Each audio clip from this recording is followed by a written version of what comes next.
यूँ तो हमेशा से ही कहानियों और दंत कथाओं के माध्यम और तमाम शास्त्रों के जरिए यह बात बताई जाती है कि गुरु शुक्राचार्य दैत्यों के गुरु थे। लेकिन आखिर ऐसे वे दैत्यों के गुरु कैसे बने, इसके बारे में शायद आपको पता ना हो।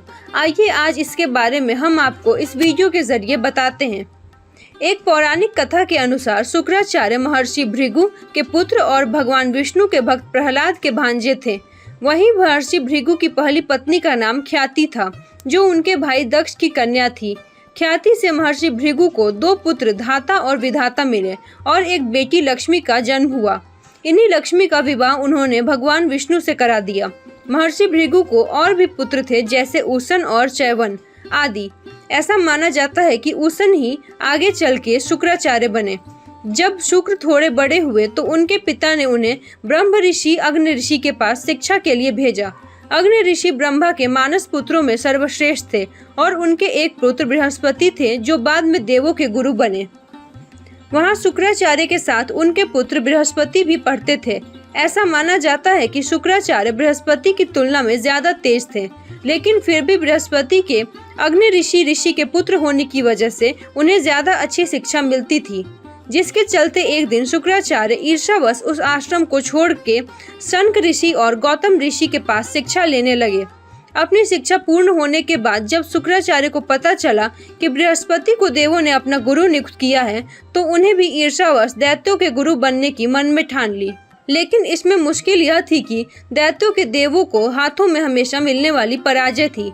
इसके बाद शुक्राचार्य मन ही मन में यह सोचने लगे कि अगर वो भगवान शिव को प्रसन्न करके उनसे संजीवनी मंत्र प्राप्त कर लेते हैं तो वह दैत्यों को विजय दिलवा सकते हैं। इसके बाद उन्होंने भगवान शिव की कठोर तपस्या शुरू कर दी थी। उधर देवों ने मौके का फायदा उठा के दैत्यों का संहार शुरू कर दिया था। लेकिन शुक्राचार्य को तपस्या में लीन देख सभी दैत्य उनकी माता के शरण में गए। ख्याति ने दैत्यों को शरण दी और अब जो भी देवता दैत्य को मारने आता वे उसे मूर्छित कर देती या फिर अपनी शक्तियों से लकवाग्रस्त बना देती। ऐसे में दैत्य अब बलशाली हुए और धरती पर पाप बढ़ गया।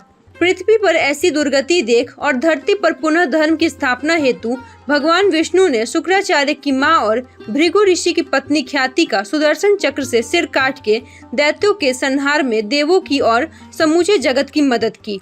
लेकिन इस बात का पता चलने पर शुक्राचार्य भगवान विष्णु से क्रोधित हो गए और उनसे बदला लेने की ठान ली। अब वो फिर भगवान शिव की तपस्या में लीन हुए और कई सालों की घोर तपस्या के बाद भगवान शिव ने उन्हें संजीवनी मंत्र दे दिया।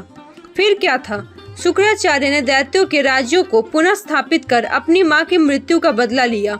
ऐसा माना जाता है कि तब से शुक्राचार्य और भगवान विष्णु एक दूसरे के बड़े शत्रु बन गए। लेकिन बात यही खत्म नहीं हुई। जब महर्षि भृगु को जब इस बात की पता चली तो भगवान विष्णु ने उनकी पत्नी ख्याति का वध किया है, तो उन्होंने भगवान विष्णु को श्राप दे दिया कि उनके एक स्त्री और वध किया है। इसलिए उन्होंने बार बार पृथ्वी पर मां के गर्भ से जन्म लेना होगा और गर्भ में रहकर अनेकों कष्ट भोगने पड़ेंगे। इस श्राप से पहले जहां विष्णु भगवान 12 अवतार, मत्स्य अवतार, कुर्मा अवतार, नरसिंह अवतार लेकर प्रकट हुए थे, लेकिन अब इस श्राप के बाद उन्होंने भगवान परशुराम, भगवान राम, भगवान कृष्ण के रूप में जन्म लिया। तब उन्हें मां के पेट में रहकर पीड़ा झेलनी पड़ती थी। हालांकि इसके बाद में शुक्राचार्य से बृहस्पति के पुत्र ने ही संजीवनी विद्या सीखकर उन्हीं का पतन कर दिया।